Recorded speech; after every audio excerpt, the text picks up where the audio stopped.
What's going on, big girls? Welcome back into the BDGE Dynasty channel. My name's Adam. If you're new to the channel, make sure you go down and hit that subscribe button so you don't miss any of the content that we're bringing to you here every single week on the game of Dynasty.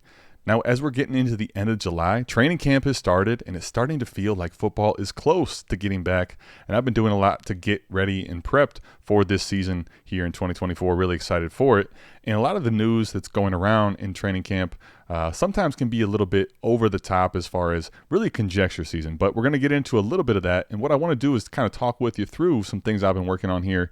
Some of the BDGE draft guide, which is going to be live August 1st. So if you're playing also in redraft leagues, make sure you're checking out the BDGE draft guide. We've been doing player blurbs and all kinds of different stuff to really prep you for this season from a redraft perspective. And even on the Dynasty lens, really when we start playing this game, it is a yearly game where we're trying to win the title every single year. Doing that, I'm also going over my Dynasty rankings, kind of getting some stuff ready. If you want to take a look at my Dynasty rankings, go head over to bdge.co.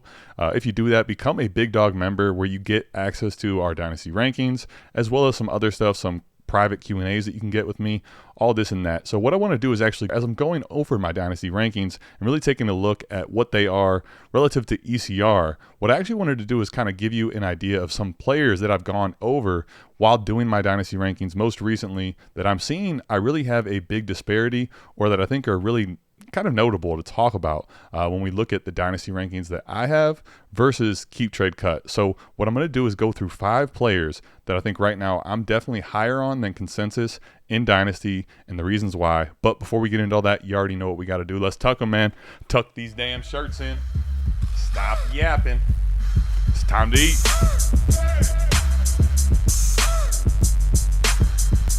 All right, so as I said, if you want to go take a look at my rankings, bdge.co, you can get access to the Dynasty rankings there by becoming a Big Dog member. And let's get started with the first player on this list. Honestly, a lot of these kind of surprised me, but this one really in particular, the tight end from Houston, Dalton Schultz. And in general, this position, I think, in Dynasty is one of the most odd and weird things to value. I see on Keep Trade Cut. Obviously, in Dynasty, we want to have these young players, but some of the people that get pushed down the board as far as Dynasty rankings go at the tight end position just don't make sense to me. Now, Dalton Schultz actually just signed a 3-year, $36 million contract this offseason after coming off of a top 10 season at the tight end position this year in his first year with CJ Stroud. Dalton Schultz now with this 3-year, $36 million extension gets to stay with CJ Stroud. And I just don't understand it from the standpoint of, like, okay, Dalton Schultz is 28 years old, really good last year, and has been always playing with really friendly situations with him and Dak Prescott, CJ Stroud and Dak Prescott. He's been a top 10 tight end the last 3 seasons. Last year, he was tight end 10, tight end 11 points per game per player profiler. Then you have 2 years ago, he was tight end 10. That was tight end 9 in points per game.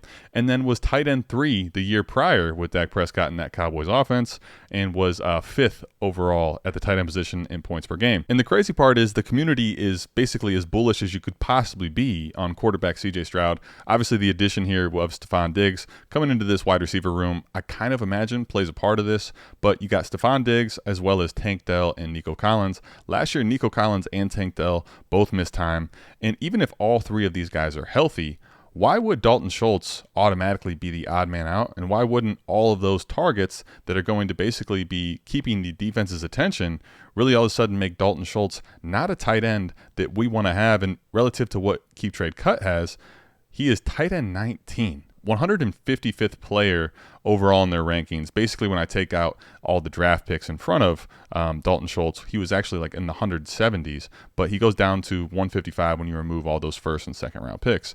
Versus where I have him, I have Dalton Schultz at tight end 13, and honestly, even putting him there kind of feels a little bit rough considering this contract being attached to CJ Stroud, and this is a guy that over the last 3 years, we've consistently relied on giving you at least back-end tight end 1 production. So now with CJ Stroud probably improving, with other weapons around him making defenses probably not focus on Dalton Schultz as much, or if they do, you're going to get burned with, Stephon Diggs, Nico Collins, Tank Dell. I definitely understand that he may not probably get the same target volume, but in this offense, Dalton Schultz already has shown rapport with CJ Stroud, and I don't really expect that to change much, if at all. And if it was to change at all, I probably expect it to go more into Dalton Schultz's favor. They're going to continue to build chemistry. I don't really understand how there's 18 tight ends that Keep Trade Cut currently has ahead of Dalton Schultz personally. And with that said, you have to go back to that 2020 season where Dalton Schultz was not inside the top 10 finishers as far as points per game goes.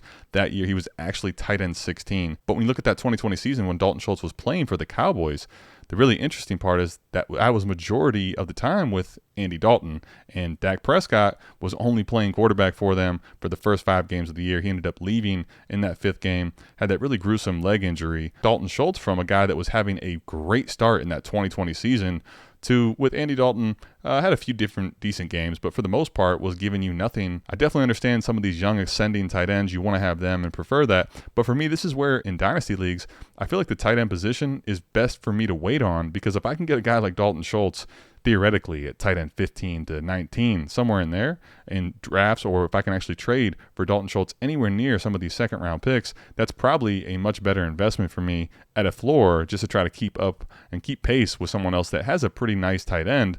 And for me, I can basically start putting some of that extra draft capital, equity, whatever I have, into other skill players, receivers, running backs on my team to really boost the rest of my roster. Speaking of Dak Prescott, let's talk about the second person on this list for me, and that is Dak Prescott. I really struggle to understand the quarterback 15 ranking. Obviously, I understand the fact that he's 30 and he's getting older. I don't know if it's because of this perception of him not winning games in the playoffs, and because he's on America's favorite team, Dallas. It always seems to be really big swings one way or the other. If Dallas does really well, that's really exciting for all these players, and vice versa. If they underwhelm in the playoffs like they did versus Green Bay, they got that ass absolutely tapped in that game. Maybe that has something to do with it, but I just don't understand it. And I know that currently he doesn't have a contract going into the next season, but this is a guy that's going to be turning 31 here in a couple days. He's not 35. He's not 40. This is a guy that definitely can play for another 2 or 3 years at a high level. And sometimes I think that age at the quarterback position is something that's really talked about too much, or that we really overemphasize to a degree where it doesn't make sense. This is a guy that probably one of the best pocket passers right now in the game. He's got, I think, 32.5 over under as far as touchdown goes, which currently leads the NFL. When we take a look at Dak Prescott, very similar to Dalton Schultz, all we've seen him do is produce. Since 2019, a full season of Dak Prescott has amounted to quarterback 2, quarterback 8, and quarterback 3 finishes in those years. So that would be 2019, the 2021 season, and then last year, the 2023 season. We take a look at those years where he didn't play the full year, right? So you got the 2022 season where he was quarterback 12 in points per game. Mike McCarthy actually had the Cowboys passing at a much lower clip there in that 2022 season. Basically, the style of play that we have with the Cowboys, that's going to be the outlier, and probably not something that we can safely project them to be throwing the ball in that 500 time range where they did in that 2022 season. But then we look at that 2020 season, super small sample size, I get it, but in 5 games, he was quarterback 1 in points per game. And last year, we take a look at the 2023 season. So he was actually number 4 as far as points per game goes, but he was quarterback 3 on the season when you look at it in its totality finish. When you take a look at their season last year, the way that they were kind of running the offense in the first 6 weeks of the season, and then what they did after the bye, totally different as far as the way that the Cowboys were playing and the style that they had.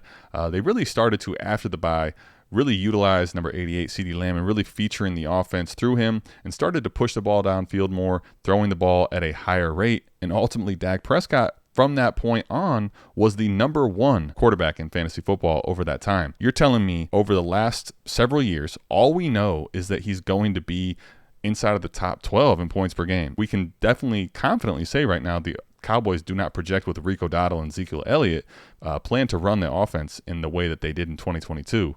But even if you say that's the floor, you're telling me this is a guy that's going to give you top 12 numbers, and realistically, he's going to probably have a better chance at finishing inside of the top 5 than he does finishing as a quarterback 2. But you're telling me he's quarterback 15 in dynasty rankings? I get it. He's a little older than some of these guys, but at 31 years old, this is a guy that realistically is going to get a contract. If it's not from Dallas, it's going to be somewhere else. I don't think there's any way that Dallas ends up letting him walk, even if he doesn't get dynasty value bump because of a contract or him playing well during the season. This is a guy that I'm just going to take this age discount, and realistically, I don't even have to worry about trading him. If he's going to be slotting into my super flex spot or my cheaper version of a quarterback 1, there's really no reason for me not to go ahead and put him there.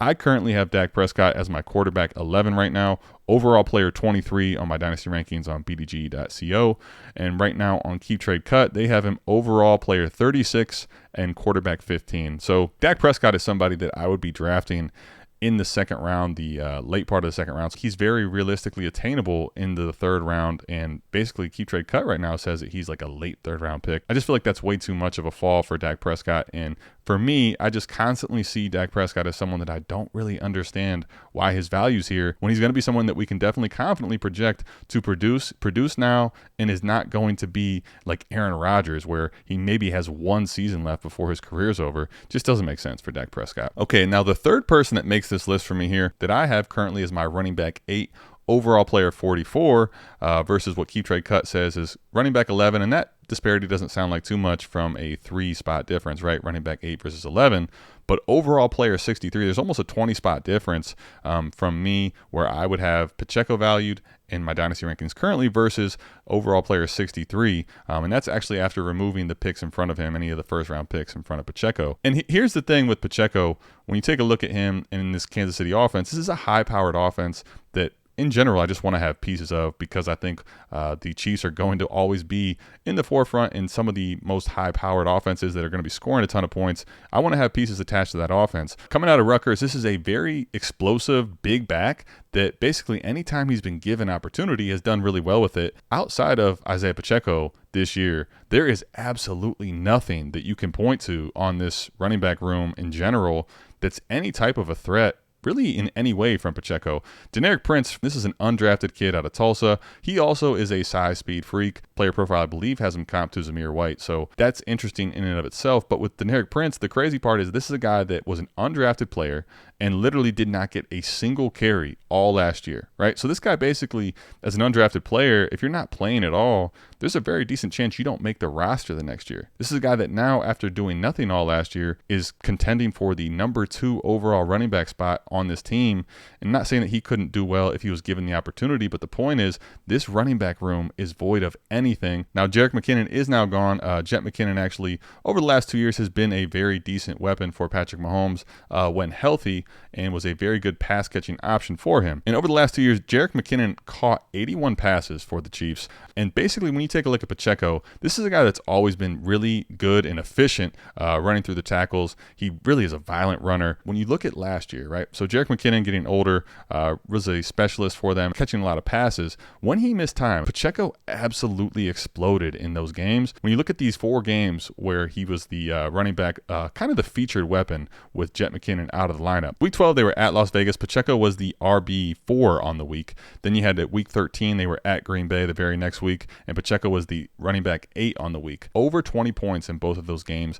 Then you have at week 17 versus Cincinnati at home, he was the running back 2, his best performance on the season that year. He was the running back 2 that week. Now, you did have the game where Pacheco really didn't do much, and that was on Christmas Day, and the Chiefs got absolutely fucking waxed by the Raiders that game. They dominated the game from start to finish as far as time of possession, all that, and the offense just wasn't that impressive. But over that time, Pacheco, in 3 of those 4 games, he was inside of the top 10 running backs and was over 20 points in fantasy for those games in PPR.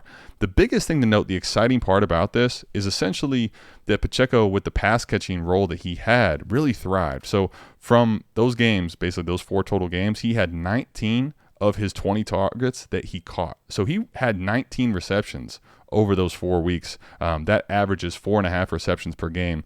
Like, obviously it's a small sample size, but 4.5 receptions per game is literally towards the top of the league. That's Breece Hall from last year as far as receptions per game. And if you think about it from this standpoint, from weeks 1 through 11, basically when McKinnon was healthy for those weeks, he averaged only 2.5 receptions per game. Now, while that's not terrible, that's in the range of Jerome Ford. It's basically not something to get overly excited about. And the pass catching work that a running back can get, if they're also getting the stuff on the ground, you get that bell cow type usage.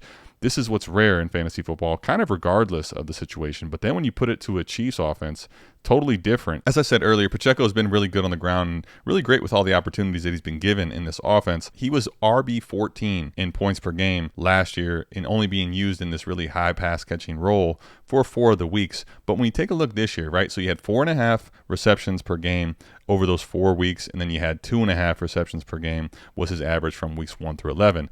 Even if you kind of split the difference here, right, like to expect him to go all the way up to 4.5 receptions in a game, like that's extremely high range of outcomes outcomes, probably not realistic over the entire course of the season. Let's say you split the difference and let's make it 3.5 receptions per game. That still would put him inside of the top 5 to 7 running backs as far as receptions go last year. And if you give him that type of pass catching work throughout the season, you give him the snap share that he was getting when McKinnon was out in that 70 to 80% range, this is a guy that realistically has the ability to be a finisher inside of the top 5 in points per game at the running back position. And right now, at the running back 11 and certainly all the way down at overall player 66, Pacheco is one of the backs that if I don't have an elite one or I didn't get an elite one, that I would be willing to kind of put my chips on for this year. And when I think about the running back position, I'm really looking at it in a window of 1 to 2 years. And for Isaiah Pacheco, the Chiefs have him on an incredibly lucrative deal this year and next year. He's not going anywhere, and I can confidently project, based on what I've seen from him, that outside of an injury, he should be getting this type of usage in a very good role in a high-powered offense attached to Patrick Mahomes for the next 2 seasons. Sign me up as one of the running backs here that I have basically a higher value on than the majority of the market. Now, the 4th player on this list is Michael Pittman Jr., and what does Michael Pittman Jr. have to do to get a little bit more respect from the Dynasty community? Got $70 million over 3 years, really good money for a wide receiver, that puts him inside of the top 12 when you look at average for the contract per season. This is a guy that has continued to get more targets each year, has continued to improve as far as a pass catcher goes, and last year, Anthony Richardson missing a ton of time, and Gardner Minshew, while yeah, he does like to throw the ball more, and you could say that with Gardner Minshew versus Anthony Richardson, they pass the ball more than they would have with A. Rich, but there's no way you can tell me that you think the offense was better with Gardner Minshew at the helm than A. Rich could be. Obviously, we don't have enough of a sample size to really know that yet. And last year, while he got a bunch of targets and work from Gardner Minshew, they weren't all that efficient, and the offense really wasn't all that high-powered, wasn't some of the high-scoring offenses in the league.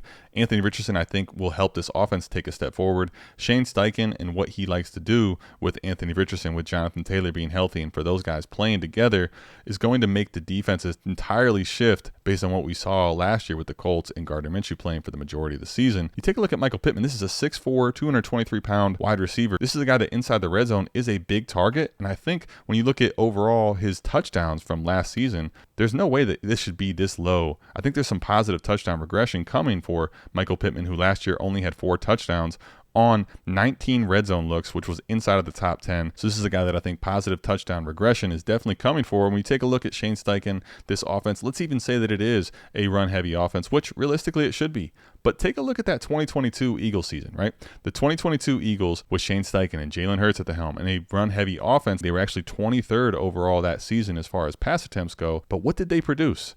You had A.J. Brown and Devontae Smith in that season both finish inside of the top 10 when we take a look at what their fantasy points were that year. Now you got Michael Pittman Jr., who you can decide who you want to say is the wide receiver 2 in this offense, whether it's Josh Downs or it's Adonai Mitchell. You think if something big is coming from him.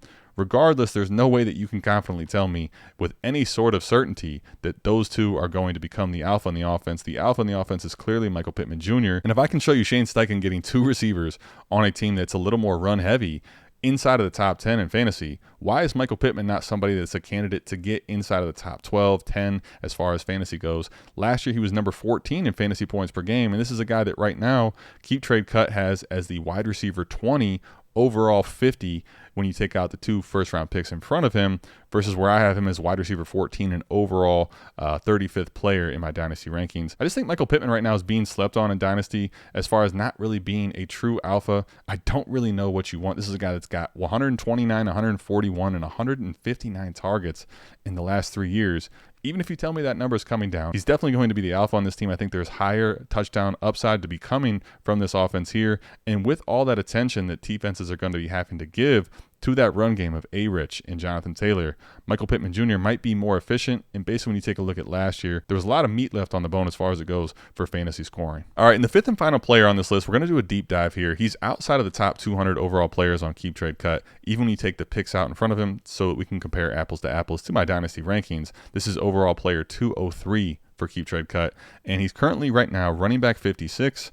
I have him as my running back 43, overall player 169. And this is the running back for the Carolina Panthers, Chuba Hubbard. Now, look, we obviously know that they took Jonathan Brooks in the draft, the first running back off the board in the second round. Right now, everything that's coming out around Jonathan Brooks as far as how he's treating it and how the Panthers are treating this injury, they're all saying they're going to be playing it for the long game. You have Jonathan Brooks right now already talking about he's got to be careful, really taking a look at his overall career. He wants to play for a long time. These are things that you're probably not saying aloud to the media or to anybody if you want to be getting on the field as soon as possible. And then obviously the Panthers, with that type of investment, knowing that he tore his ACL in November of last season, later in the calendar year for college football at Texas, they're not probably rushing him along. You think about the Panthers last year, a team that really struggled.